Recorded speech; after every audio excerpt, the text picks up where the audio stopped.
Tēnā koutou katoa. After renaming my social media platforms this week, I'm keen to keep chatting to you all about what's new and what's going on.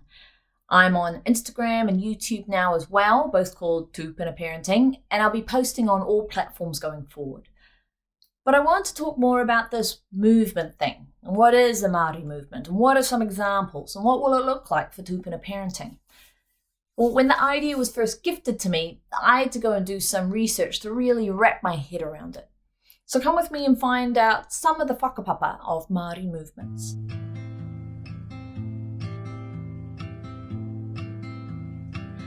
The first one is the 1975 Land March.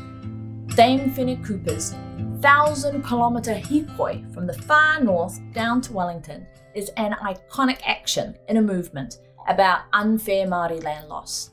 She was 79 at the time. Her catch cry was, "Not one more acre," a simple and powerful message.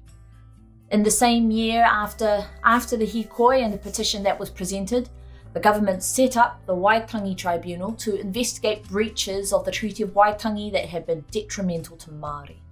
The tribunal's work is ongoing. The Land March was a successful trigger in a movement about how Māori land was unfairly taken in the past and the acknowledgement and compensation for that loss.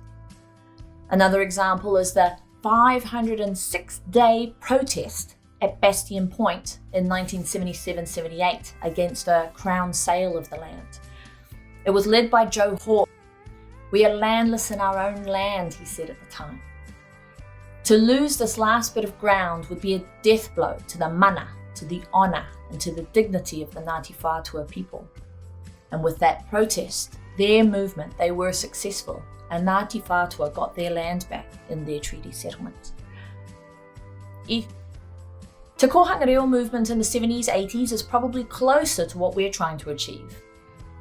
In 1913, over 90% of Māori school children could speak te reo. By 1975, this figure had fallen to less than 5%. The Kohanga reo movement was driven by Māori with an emphasis on Māori immersion education and involving the whānau in that education. The first Kohanga reo opened in Waitangi in 1982, and in the following year, 100 new kohanga were established. Dame Eritanga Tāwhiwhirangi, Ngāti Pro, who was called the mother of Kohanga reo, said, "Kohanga reo was a Māori movement and it worked amazingly. It was exciting. When you take people's lives and let them know they're important, when you get their support and give them responsibility, it's a whole different approach." Now immersion schooling is available across all age groups across the motu. You can learn te reo as a child or an adult from beginner through to advanced anywhere across the motu.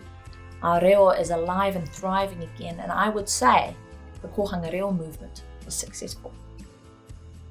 There are other movements, a bit more lightweight but still incredibly important, like Maramataka, the Māori lunar calendar, and its rise in awareness through Dr. Rangi Mātāmua's awards and regular presentations. There's more grassroots ones with no specific leaders, like the reclamation of moko kauai, the popularity of rongoa, traditional medicine, kapakaka, rāranga, weaving, and so on and so on. There's all these amazing ways we're reclaiming our whakapapa. And for me, parenting is next. What all of these movements have in common? They have a clear vision and purpose. How did these movements bring about change?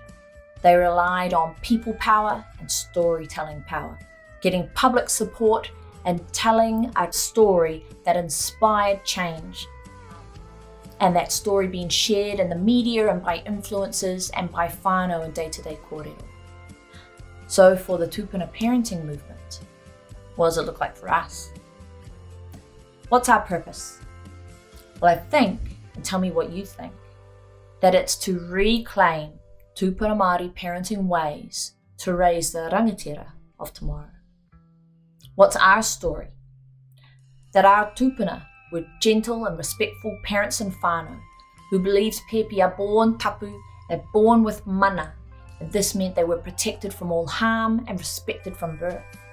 So our tūpuna didn't smack or yell at our pēpi or tamariki, and they listened to them and responded to their needs always. Colonization changed a lot of that for us, but we can remember and reclaim these ways for all whānau. And what's our strategy to bring about change?